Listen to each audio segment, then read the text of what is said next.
하나님은 살아계십니다. 살아계신 하나님은 어제나 오늘이나 영원토록 동일하게 저와 여러분과 함께 하시며 우리의 병들고 상한 영혼을 치유하시는 주님인 줄 믿습니다. 누가복음 15장 우리 탕자의 비유라는 이야기 말씀을 보고 있죠. 그러나 여러분, 이 말씀은 잘 들으셔야 합니다. 우리가 보통 예수님의 잃어버린 것의 비유가 누가복음 15장에 3가지가 나오는데요. 그 많은 이야기들 중에 그저 우리가 많은 어렸을 때부터 들었던 둘째 아들이 집을 나갔다가 돌아왔다. 거짓골이 되어서 돌아왔다. 그 아들을 참 불쌍하지만 잘 돌아왔다 하는 그런 옛날 옛적 전래동화 같은 이야기가 아닙니다.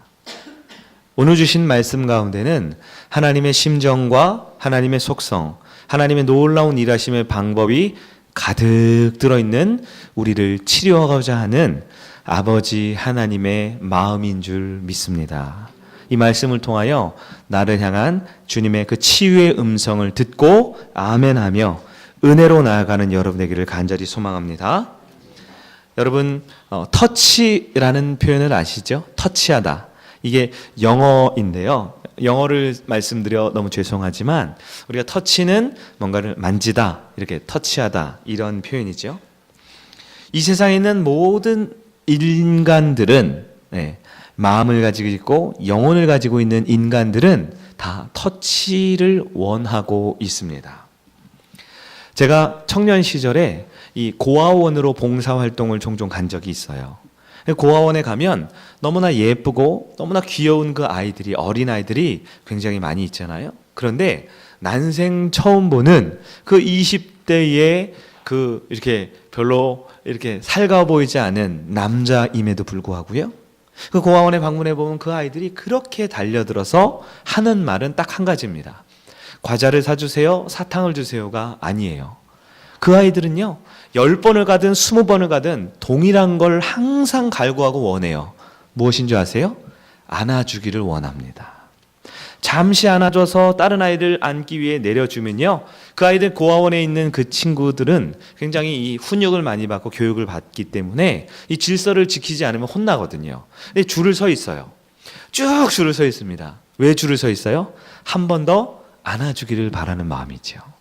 그리고 이렇게 안아줄 때요, 아무것도 바라지 않습니다. 아무것도 원하지 않아요. 그저 누군가 나를 안아주고 사랑해주고 나를 위해주는구나. 그 따뜻한 품 하나가 그 아이들에게 새로운 희망과 치유를 선사해 주는 것이지요. 가끔은 우리 어르신들이 계신 곳에도 봉사활동을 갈 때가 있습니다. 그럼 나이가 지긋한 어르신들이 계시죠? 그러면 보통 우리 어르신들에게는 무슨 밥을 먹여드리고 뭐 씻겨드리고 말동무를 해드리고 그런 많은 봉사활동을 하는데요. 그 어르신들 보면 저는 또 저희 할머니랑 오랫동안 지냈기 때문에 할머니들의 그 손을 잡아드려요. 그러면요, 손을 딱 잡는 순간 한 10초, 20초도 안 됐어요. 그런데 그 어르신들의 눈에 눈물이 핑 돌고 눈물이 그렁그렁 내리는 것을 봅니다. 그리고 참 많은 어른들이요, 내 손을 잡아줘, 너무 고마워. 내 손을 이렇게 잡아주는 사람이 얼마만인지 이런 표현을 하는 것을 많이 봅니다. 사람은 나이가 많든 적든 우리 젊은 피 끓는 우리 청춘이든 사람은 다 누군가의 손길을, 따뜻한 터치를 만져주는 것을 좋아하지요. 물론 원치 않는 터치가 있어요. 그것은 추행이 될 수 있고 희롱이 될 수도 있습니다. 그러나 내가 신뢰하고 가까운 사람이라면 그 사람이 나를 만져주고 터치할 때 우리는 위로를 받고 치유를 받는 것이죠. 그러나 여러분, 이 세상에서 우리의 영혼을 온전히 치료하고 고치실 수 있는 그 터치는, 그 만지심은 오직 살아계신 하나님의, 우리의 구원자 예수님이 나를 터치해 주실 때 우리의 영혼은, 우리의 마음과 우리의 육신은 온전한 치유를 받을 수 있을 줄 믿습니다. 오늘 이 아침 말씀을 통해서 많은 세상의 힐링과 이 세상의 위로와 웰빙이라는 잘 먹고 잘 사는 많은 방법들의 가르침이 있지만 오늘 나를 끝까지 참고 기다리시며 사랑하시는 그 아버지의 치유의 손길을 경험하는 여러분 되기를 축원합니다. 오늘 말씀 보면 오늘 설교 말씀은 이 누가복음 15장에 있는 두 번째 이 먼 나라로 떠난 둘째 아들의 이야기는 마음이 먼 곳에 가 있는 우리 성도들을 향한 아버지의 마음입니다. 성도님들은 주일마다 이곳에 나옵니다. 예배를 드리러 나옵니다. 지금도 많은 분들이 예배당에 꼼짝 않고 말씀을 들으러 앉아 있어요. 하지만 어떤 경우 우리의 마음은 먼 나라에 가 있는 경우가 있어요. 몸은 이곳에 있지만 우리의 영혼은 이 세상을 향해서 한없이 세상을 바라보고 세상에서의 좋은 것들을 추구하며 살아가는 것, 어쩌면 몸 따로 우리의 영혼 따로인 것이 오늘날 많은 그리스도인들의 모습은 아닌가 생각하게 됩니다. 오늘 하나님께서는 바로 우리의 몸은 비록 주님 곁에 나왔지만 우리의 마음은 어쩌면 그 유산을 받아서 먼 나라로 가고 싶어하는 둘째 아들과 같은 저와 여러분을 향해서 진정한 치유하는 과정을 보여주고 있습니다. 지난 시간에 우리 지난주에 말씀 본 것처럼 부자 아버지에게는 두 아들이 있었죠. 근데 둘째 아들은 아버지에게 자신의 분깃, 자신의 유산을 달라고 합니다. 아버지는 그에게 재산의 절반을 뚝 떼어서 유산을 주었지요. 그런데 둘째는 어떻게 합니까? 오늘 본문에 따르면 며칠이 채 되지 않았는데 그 모든 유산을 다 현금화해서 이 부동산이었던 유산을 다 동산으로 금이나 은이나 돈으로 만들어서 다 가지고 먼 나라로 떠나갔다라는 것이 오늘 본문의 말씀입니다. 그럼 이 둘째 아들이 먼 나라에 가서 성공을 했을까요? 13절 말씀을 우리 다시 한번 볼까요? 13절 후반부에 보면 허랑방탕하였다라고 합니다. 재산을 다 어떻게 했다고요? 낭비했다라고 합니다. 그게 끝이 아니죠? 14절 볼까요? 다 없앤 후에 그 지역이 또 흉년이 들어 궁핍하게 되었다라고 합니다. 여러분, 둘째 아들에게 왜 이렇게 비참한 상황이 벌어졌을까요? 이건 다 아버지 때문이에요. 아버지가 먼 나라를 떠나려고 하는 그 둘째 아들을 붙들지 않아서 이런 일이 벌어진 것 아니겠습니까? 아버지는 둘째 아들에게 먼 나라를 가게 하면 안 되는 분이에요. 둘째 아들은 철이 없거든요. 둘째 아들은 능력이 없습니다. 둘째 아들은 그 많은 재산을 관리할 수 있는 그런 수준 높은 교육을 아직 다 받지 못한 사람이에요. 둘째 아들을 먼 나라로 가게 하면 안 되는 거예요. 여러분, 먼 나라는 어떤 곳일까요? 오늘날처럼 비행기가 있고 대중교통이 잘 발달한 시대가 아니잖아요. 먼 나라라고 하는 것은 이 신약 말로 또 히브리적 개념으로 먼 나라라는 것은 그 끝이 어딘지 알 수 없는, 다시는 돌아오지 못하는, 우리가 성경에 있는 여러 지명으로 표현할 수 없는 아주 먼 곳입니다. 다시는 돌아오기 어려운, 아니 어쩌면 둘째 아들에게는 다시는 돌아오고 싶지 않은 그곳이 먼 나라라고 막연하게 표현되어 있는 것이지요. 먼 나라는 그러나 작은 나라가 아닙니다. 시골이 아닙니다. 그것은 향락의 도시, 쾌락의 도시입니다. 먼 나라에서 가장 중요한 것은 돈입니다. 돈이면 뭐든지 다 살 수가 있어요. 돈이면 집도 사고, 돈이면 많은 즐거운 쾌락거리도 삽니다. 돈으로 살 수 없는 것이 없어요. 사람도 사고 여자도 살 수 있고 자기가 원하는 모든 것은 다 사는 것이 이 먼 나라입니다.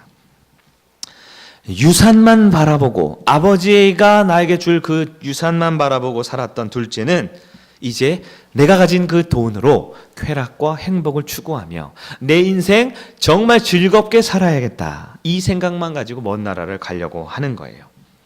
둘째가 생각하는 먼 나라는 아버지가 없는 나라입니다.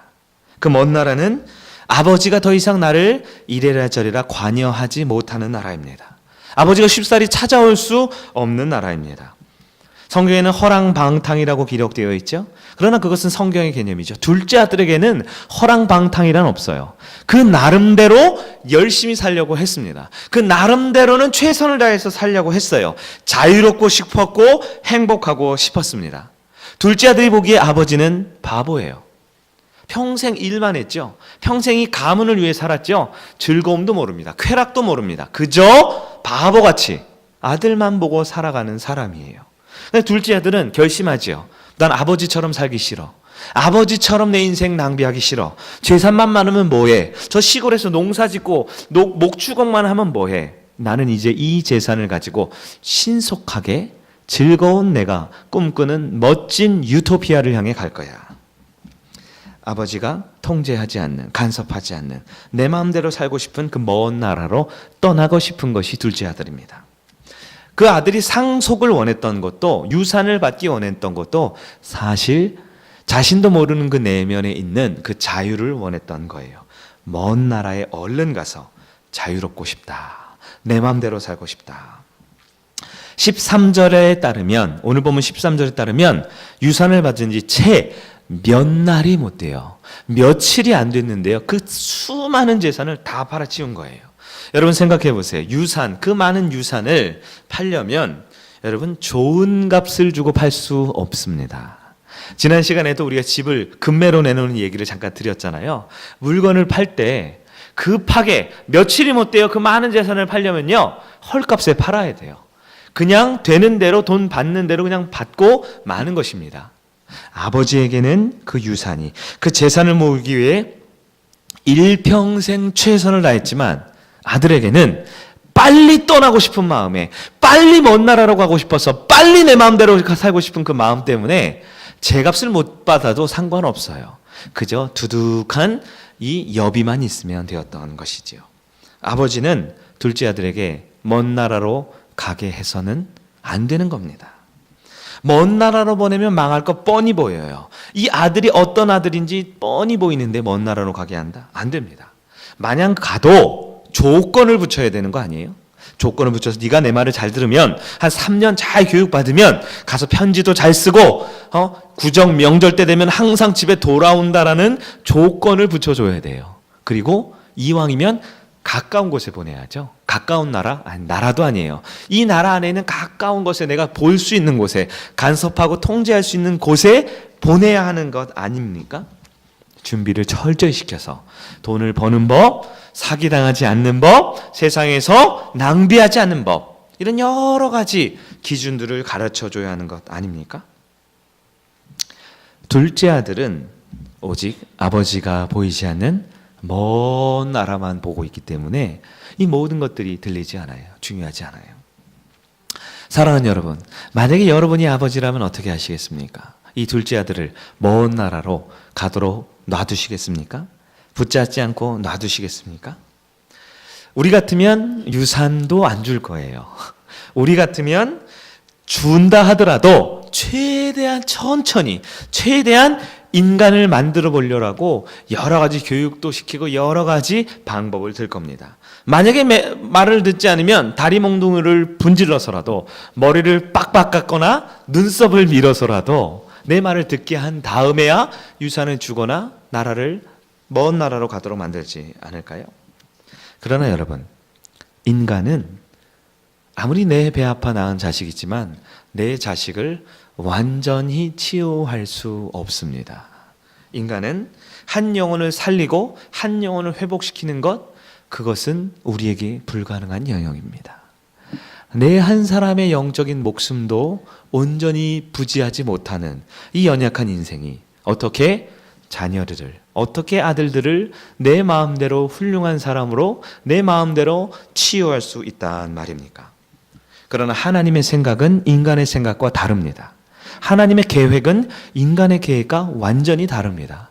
우리는 그 하나님을 잘 모르기 때문에 하나님께서 역사하시는 그 결과만 가지고 복되다, 복되지 않다라고 여기지만, 성경은 분명히 탕자의 둘째 아들의 이야기를 하는 것이 아니라 저와 여러분에게 하나님 아버지가 어떤 분인지를 분명하게 가르쳐주고 있습니다.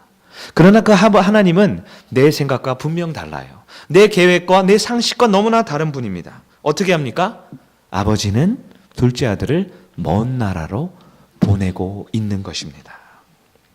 여러분, 우리에게 먼 나라는 어디입니까? 여러분에게 먼 나라는 어디입니까? 목사님, 저는 집도 상대운동인데요.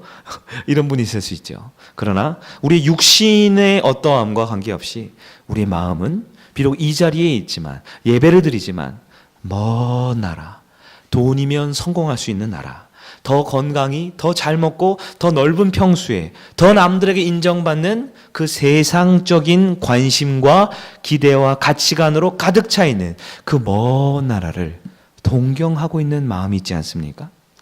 우리의 영혼은 가진 것이 없고 능력이 부족하여 지금 주님 앞에 유산을 달라고 지금도 기도하지만, 우리의 목표는 나도 모르게 유산만 받으면, 아버지께 뭔가를 받으면 한몫 잡아서 이 세상에서 성공하리라, 세상을 향해 나아가리라 하고 내 마음 가운데 아버지의 관심이 없는, 아버지의 손이 닿지 않는, 하나님이 일거수일투족을 우리를 감시하고 우리를 통제하는 그곳에서 벗어나서 내 힘과 내 능력으로, 내 자유로 내 행복과 내 성공을 구하면서 반쯤은 아버지의 집에 있지만 여전히 한 발은 먼 나라를 향해서 나아가고 있지 않습니까?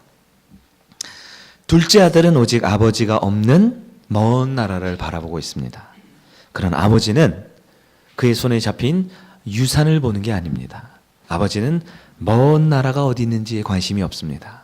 아버지는 오직 내 사랑하는 아들이 치유받기만을 원하시는 하나님이십니다. 하나님은 어떻게 하십니까? 아버지께서는, 오늘 누가복음 15장에 있는 아버지는 우리의 상식과는, 우리의 생각과는 너무나 다른 걸 결정을 하셔요. 무엇을 합니까? 둘째 아들을 먼 나라에 가게 만드십니다. 성경 본문에는 어떻게 가게 했다라는 기록조차 없어요. 둘째 아들이 계획한 그 모든 것이 일사천리로 이루어질 때 아버지는 단 한마디 말씀도 없습니다. 붙잡지 않아요. 떠나가게 만듭니다. 왜요? 둘째 아들의 의도를 모르셔서 그럴까요? 아닙니다. 둘째 아들이 성공할 거라고 기대해서 그럴까요? 아닙니다. 둘째 아들을 너무 믿어서 그렇지 않습니다. 아버지는 둘째 아들의 속내를 누구보다 훤하게 들여다보고 있습니다. 내 배 아파서 낳은 자식, 내가 갓난아이부터 기저귀를 갈아주고 학교에 다니고 이제 장성한 어른이 될 때까지 하루도 빼놓지 않고 한순간도 놓지 않고 그 아들을 바라보고 있었던 아버지는 둘째 아들이 어떤 인간인지 너무나 잘 알고 있습니다. 둘째 아들은 아버지 앞에서 열심히 설명했어요. 아버지, 이 유산 가지고 내가 먼 나라 가면요, 나에겐 이런 꿈이 있어요. 나는 이런 성공을 할 거예요. 나는 행복할 거예요. 나는 반드시 아버지를 기쁘게 할 수 있을 만큼 훌륭한 사람이 될 거예요.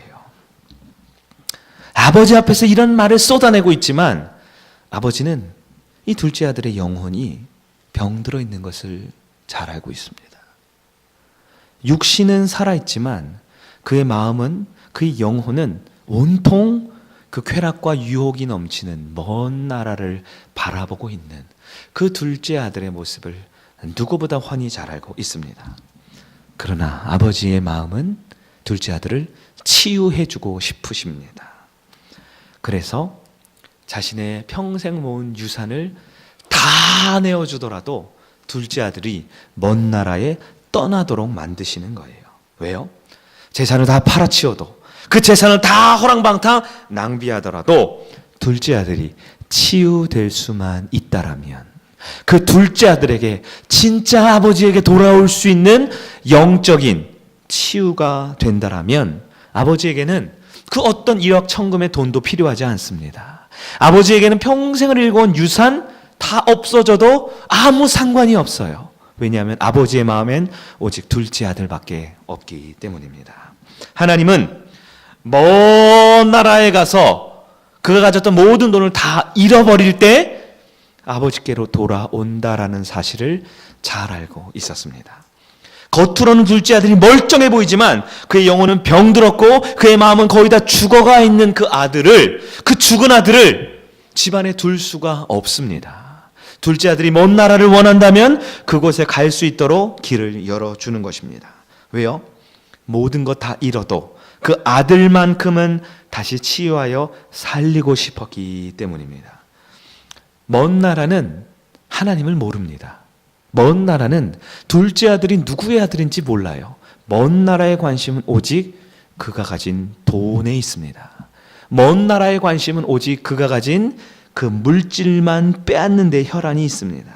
둘째 아들의 영혼에는 전혀 관심이 없습니다. 그러나 하나님 아버지는 돈에는 중요하지 않아요. 그 나라가 어떤 나라고 어떤 고난이 있을지는 다 참을 수 있습니다. 내 사랑하는 아들이 내게로 돌아올 수만 있다면, 진정 아버지의 품이, 진정 하나님 안에 치유되는 그 시작이 둘째 아들에게 벌어진다라면, 그 병을 고칠 수 있다라면 무엇이든지 내어줄 수 있는 것이 아버지이기 때문입니다. 아버지는 어떻게 합니까? 오늘 본문 말씀을 들여다보면 아버지는 둘째 아들이 떠나려 할 때 못 본 척합니다.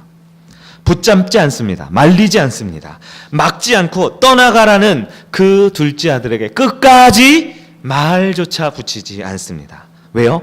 먼 나라에 갈 때에만 그 둘째 아들의 영혼이 치유받기 때문입니다.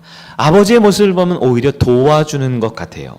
유산을 달라고 할 때 먼 나라로 가기 위해서 유산 달라고 그 아들에게 당장에 그의 모든 유산을 다 넘겨줍니다. 둘째 아들이요, 여기저기 다니면서 그 땅을 팔고 노예들을 팔고 종들과 가축과 우물과 모든 목초지들을 다 팔아 넘길 때, 헐값에 팔 때 한마디 하지 않고 그 재산 정리하는 걸 다 도와주게 됩니다. 왜요? 먼 나라에 가서 내 모든 걸 다 잃을 때, 잃어버릴 때 치유가 시작되기 때문입니다. 아버지는 오히려 둘째 아들이 신속히 집을 떠나나가라고 등 떠미는 것 같이 보입니다. 왜냐하면 죽은 영혼은, 돈의 노예가 된 영혼은 아무리 아버지의 집에 있어도 치유될 수 없기 때문입니다.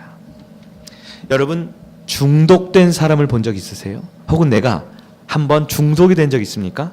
알코올릭이나 아니면 어떤 도박에 빠져 있거나, 아니면 많은 우리 젊은이들, 청년들이 게임 중독에 빠져 있죠. 그것에 빠져 있는 내 모습이나 우리 가족들 본 적 있습니까? 아무리 사랑하는 마음을 가지고 아무리 위해서 한다지만, 여러분, 중독에 빠진 사람은, 그 사람은 막을 수가 없습니다. 고칠 수가 없습니다. 언제 그 사람이 깨어집니까? 인생의 밑바닥을 치고 올라와야 소위 말해 정신을 차리게 되는 거죠. 하나님은 진정한 치유를 위해 둘째 아들이 먼 나라에 가도록 놔두십니다. 여러분, 치유는 가짜를 다 버리게 될 때, 가짜를 다 잃어버릴 때 진짜를 바라보면서 치유가 시작됩니다. 아버지께서는 둘째 아들을 먼 나라로 보내는 이유는 그가 미워서도 그를 포기해서도 아니라 그의 영혼을 치유하고 싶어서 보내시는 것입니다. 에덴 동산에서 인류의 최초의 인간이었던 아담은 하나님 앞에 범죄한 이유로 그 에덴에서 쫓겨났습니다. 먼 나라로 쫓겨났습니다. 그 먼 나라에 간 아담은 너무나 고통 가운데 있습니다. 너무나 죄악에 극심한 괴로움 당하는 상황에 있습니다. 그러나 아담이 에덴을 떠났을 때 그는 먼 나라에 떠났지만 그곳에 하나님은 안 계셨을까요? 아닙니다. 하나님이 간섭이 없었을까요? 아닙니다. 하나님께서는 그 먼 나라에도 찾아가셨어요. 그리고 심지어 자신의 가장 사랑하는 독생자 아들 예수를 그 먼 나라에 보내주셨습니다. 왜요? 그 먼 나라에 갔을 때 인간은 진짜 아버지를 돌아보고 치유받기를 원하기 때문입니다. 우리가 잘 알고 있는 아브라함과 이삭과 야곱과 요셉의 이야기를 아실 겁니다. 그 4명의 족장이의 결말, 창세기 마지막 장에 보면 이스라엘 모든 민족은 흉년이 들고 기근이 들어 먹고 살기 어려운 가나안을 떠나 먼 나라 이집트로 들어가게 됩니다. 그 먼 나라 이집트는 어떤 곳입니까? 물이 풍부합니다. 목초지가 풍부합니다. 농사짓기 아주 좋습니다. 이 기록에 따르면 1년에 4모작에서 6모작까지 하는 나일강에 아주 풍부한 미네랄이 넘치는 아주 농사짓기 좋은 땅이었습니다. 처음에는 기근을 피하러 갔지만, 목숨을 염려하기 위해 갔지만, 이스라엘 백성은 그 먼 나라에서 이제 하나님을 잊어버립니다. 하나님이 없이도 잘 먹고 잘 살 수 있을 것 같아요. 그렇게 무려 400년이라는 시간이 지날 때 이스라엘 백성은 하나님을 기억하지 못하고 하나님을 잊어버리고 그 먼 나라에서 노예가 되고 종살이를 하게 되는 것이죠. 인간으로서 겪을 수 있는 모든 고난과 고통을 다 겪을 때 이스라엘 백성은 그곳이 바로 먼 나라였다라는 것을 깨닫습니다. 그리고 이스라엘 백성은 아버지께 부르짖었던 것입니다. 모세라는 걸출한 인물이 그의 힘으로 구원하려고 여러 번 노력했지만 번번이 실패합니다. 왜요? 이스라엘은 부르짖지 않았기 때문입니다. 아버지를 찾지 않았기 때문입니다. 그러나 그곳에 더 이상 소망이 없고 더 이상 생명이 없고 이곳이 정말로 끝이구나 하는 순간 그 먼 나라에서 인간은 아버지를 생각하고 아버지를 찾게 되어 있는 것입니다. 사랑하는 여러분, 우리의 모습은 어떠합니까? 우리는 주님 앞에 나와서 어쩌면 지금 하나님 앞에 예배하고 찬양하고 귀한 모습으로 있지만 우리의 마음 한쪽 구석에는 어서 빨리 나의 유산을 주세요. 내가 원하는 물질과 내가 원했던 건강과 내가 원했던 이 세상에 성공할 수 있는 많은 능력과 내가 가질 수 있는 것들을 빨리 주세요. 이것만 가지면 나는 세상으로 다시 갑니다. 먼 나라로 갑니다. 아버지의 간섭이 없는 곳, 내 힘과 내 능력으로 떵떵거리며 세상에서 남부럽지 않게 살고 싶은 그런 나의 마음이 우리 가운데 있지 않습니까? 인간은 원죄를 가지고 태어났습니다. 그래서 본성상 아버지를 떠나고 싶어하는 마음이 있어요. 우리 한 주간의 삶을 돌아보시기 바랍니다. 우리 한 주간의 삶에서 가장 은밀하고 가장 내가 즐겁고 행복한 순간, 우리는 하나님이 아닌 내 자아가 그 쾌락과 즐거움을 누리고 싶어하는 것이 인간의 어쩔 수 없는 본성입니다. 그러나 우리 하나님께서는 저와 여러분에게 어떻게 하십니까? 내 이놈! 하면서 어디 아버지의 집을 떠나 하면서 우리를 매질을 하고 우리가 원하는 유산을 주지 않고 우리를 책망하면서 우리를 가르치지 않습니다. 우리 아버지께서는 인간의 부모와는 전혀 다릅니다. 하나님 아버지는 인간의 생각과 계획과 전혀 다릅니다. 우리가 간구할 때 유산을 주십니다. 우리가 그 먼 나라를 바라볼 때 먼 나라를 가도록 놔두세요. 하나님은 저와 여러분께서 먼 나라 세상을 향해 가고 싶어 할 때 우리를 못 본 척 하십니다. 우리를 도와주시는 것 같아요. 신속히 내가 원하고 즐거워하는 그곳으로 가도록 만들어줍니다. 그러나 우리 하나님은 결코 우리를 치유하는 것을 포기하지 않습니다. 하나님은 반드시 둘째 아들과 같은 저와 여러분을 고치고 치유하기 위해서 그 먼 나라만 바라보고 있는 저와 여러분에게 끝까지 치유의 손길을 내밀고 계시는 하나님 아버지를 바라보기를 간절히 바랍니다. 세상에 여러 가지 중독되어 있는 모습이 우리 가운데 있습니다. 내 힘으로는 못 고쳐요. 주변의 가족들이 아무리 나를 사랑하지만 고칠 수 없습니다. 오직 치유는 하나님 아버지만이 할 수 있다라는 것입니다. 하나님의 치유는 어떠합니까? 하나님의 치유는 너무나 이해할 수 없지만 저와 여러분을 먼 나라로 보냅니다.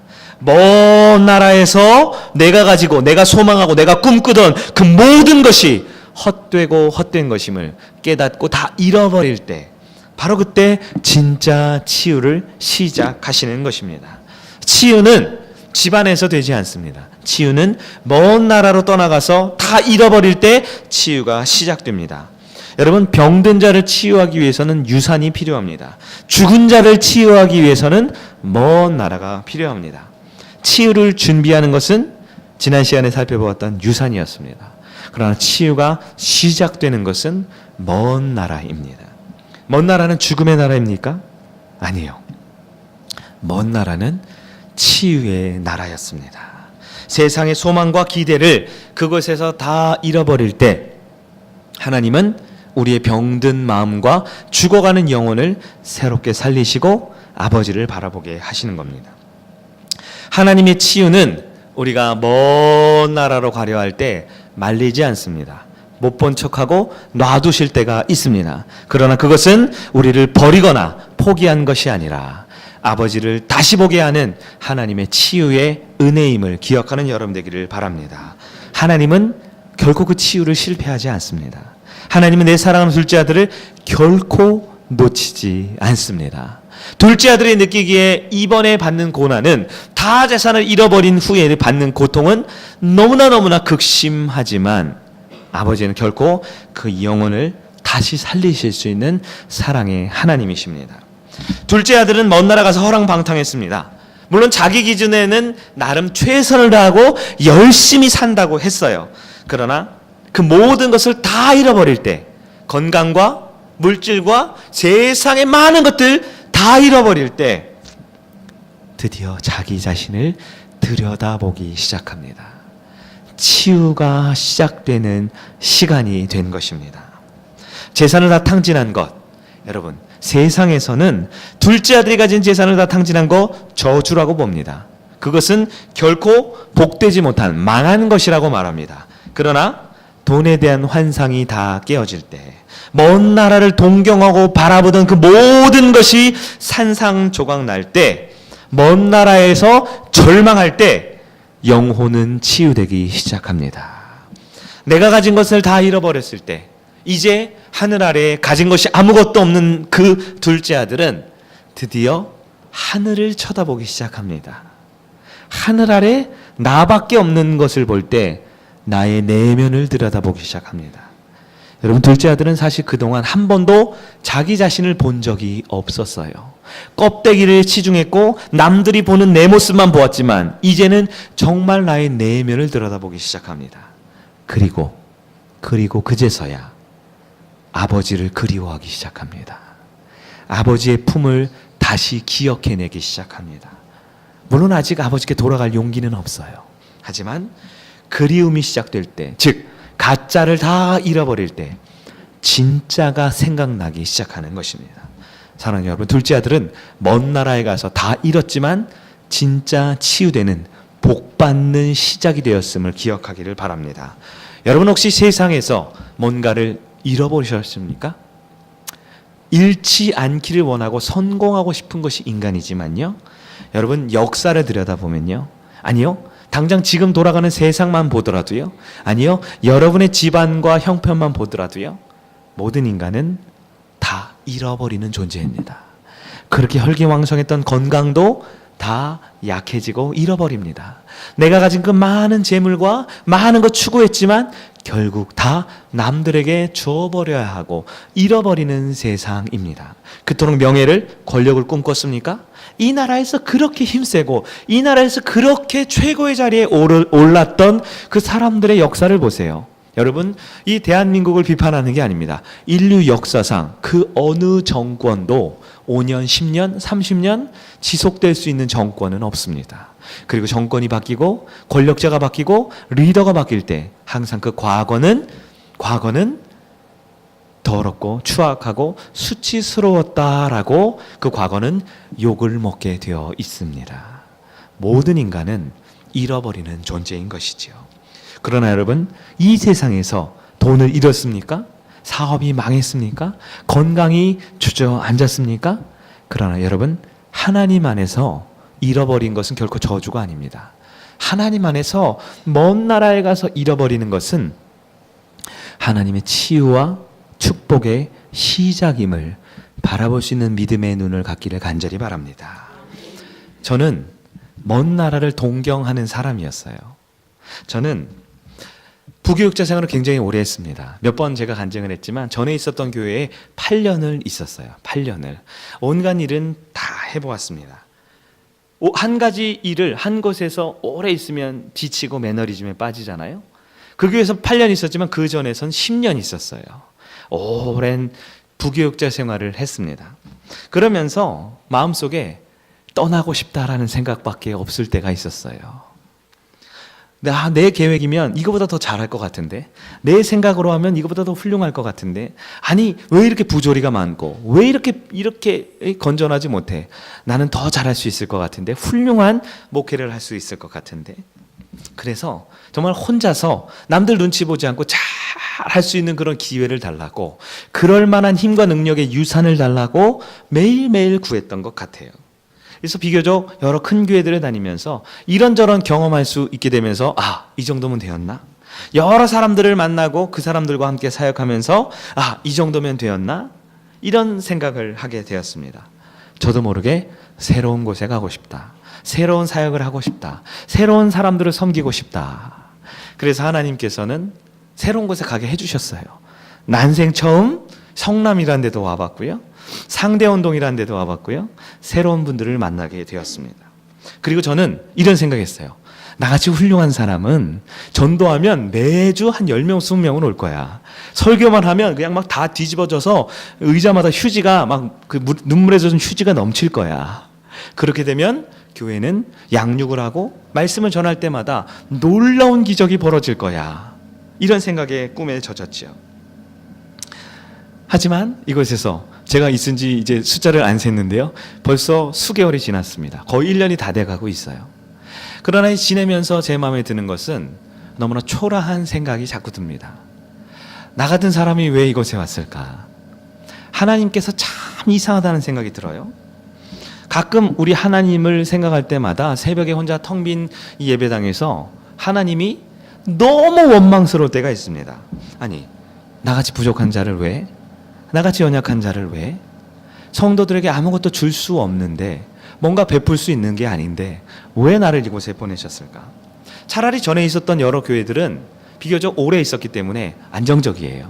사람들도 아는 사람들이 많습니다. 사실 친인척도 많이 있었어요. 네.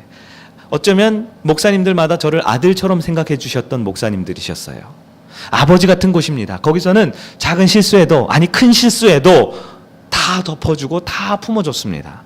많은 사람들이요, 저의 숨겨진 모습만 보니까 다 저를 좋아하는 것 같아요. 저만 가면 사람들이 몰려듭니다. 그 사람들에게 말씀을 가르치고 영향을 주면 그렇게 저도 너무너무 행복했거든요.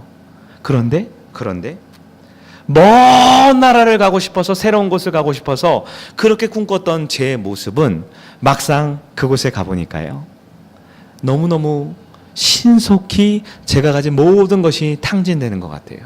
아무런 능력이 남지 않습니다. 나를 이곳에 보낸 아버지가 너무나 원망스러워요. 왜 안 붙잡으셨을까? 왜 그대로 가도록 놔뒀을까? 왜 그토록 귀하고 복된 것들을, 내가 가진 것들을 다 잃어버릴 정도로 이 빈 마음, 공허한 마음이 들도록 아버지는 나에게 한 말도 안 하실까? 그렇게 하루하루가 지납니다. 한 달 한 달이 지났습니다. 이젠 진짜 내가 할 수 있는 것이 아무것도 없구나 라고 느낄 때 하나님께서 조금씩 말씀해 주기 시작하셨어요. 하나님께서 일을 하기 시작하셨습니다. 내가 할 수 있는 것은 아무것도 없다라는 그것 한 가지를, 하나님의 교회는 하나님의 것이며 하나님의 교회는 하나님이 살리고 하나님이 책임진다라는 그 너무나 단순한 진리 한 가지를 가르쳐 줄 때까지 모든 것을 다 잃도록 만들어 주셨습니다.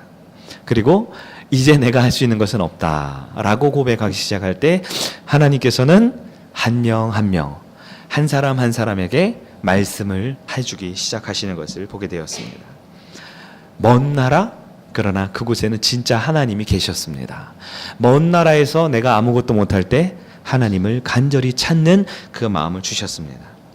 아직도 보면 인간 김현욱이라는 목사는 둘째 아들 같은 모습이 너무 많아요. 여전히 큰 유산을 바라는 마음이 한쪽 구석에 있습니다. 먼 나라에 가서 대박을 치고 싶다라는 마음도 있어요. 그러나 하나님께서는 내가 어디를 가든 무엇을 하든 사랑하는 둘째 아들 같은 저를 살리고 치료해주고 싶어 하셨습니다. 그래서 그 먼 나라 그곳에 가셔서 이미 저와 여러분과 함께 하고 계셨습니다. 많이 가진 것을 복이라고 생각을 했지만 모든 것을 잃고 할 수 있는 것이 아무것도 없을 때 진짜 하나님의 치유가 시작되고 복이 시작됨을 깨닫게 해 주셨습니다. 여러분, 이 세상에서 가진 것들, 여러분이 할 수 있는 것들 잃었을 때 하나님이 원망스러울 때가 있습니다. 왜 나를 이토록 만신창이를 만드셨을까? 그러나 진짜 치유의 시작은 우리가 가진 것을 다 잃어버리고 먼 나라에 가서 하늘 아래 나 홀로밖에 없다라는 것을 느낄 때 우리는 그때 아버지를 바라볼 수 있게 되는 것입니다. 말씀을 정리하겠습니다. 여러분의 인생, 세상에서 성공을 원하고 있을지 모릅니다. 그럴 때마다 뭔가 잃으면 아쉽고 안타깝습니다. 그러나 여러분, 그것이 복된 길임을 기억하기를 바랍니다. 하나님의 치유는 인간의 치유와 다릅니다. 하나님의 생각과 계획은 우리의 생각과 너무 다릅니다. 하나님은 우리가 먼 나라에 가서 홀로 외로워 있지만 그곳에서도 우리를 살리고 치유하시는, 우리만 바라보는 바보 같은 아버지이시기 때문입니다. 우리는 돈으로 성공하는 인생 살고 싶었지만 하나님께서는 저와 여러분이 오직 하나님으로 성공하는 인생을 살게 해주고 싶어 하십니다. 또다시 우리가 먼 나라에 갈 때가 있습니다. 그러나 하나님, 내가 먼 나라에 갔다라고 두려워하지 마세요. 염려하지 마세요. 하나님은 그곳에 우리와 함께 가주십니다. 그러나 먼 나라가 우리를 치료하는 게 아닙니다. 그곳에 계신 아버지만이 저와 여러분을 치료할 줄 믿습니다. 하나님은 우리를 다시 세상으로 가게 하십니다. 우리의 가정, 우리의 직장, 평일에, 일주일의 삶으로 가게 하십니다. 그럴 때 우리 몸만 가는 게 아니라 우리의 마음은 어쩌면 더 먼 세상을 동경하고 바라볼지 몰라요. 그러나 그럴 때마다 우리는 아버지를 잊어서는 안 될 것입니다. 세상은 우리를 고치지 못합니다. 아무리 세상에서 물질이 많고 성공하고 행복하고 안정하고 대단한 것을 이루는 것 같지만 진정한 치유는 오직 살아계신 하나님께만 있다라는 것을 기억하고 바라보는 여러분 되기를 축원합니다. 이번 한 주간 우리는 세상 가운데 살지만 그 아버지를 마음에 품고 아버지께 다시 돌아갈 집이 있다라는 것. 비록 나의 삶은 반쪽은 세상에 있지만 나의 진짜 고향은, 진짜 나를 사랑하는 유일한 한 분은 나의 아버지 한 분밖에 없다라는 것을 기억하고 그분과 함께 살아가며 진정한 치유와 회복의 은혜를 누리는 저와 여러분 되기를 주님의 이름으로 간절히 축복합니다. 아멘.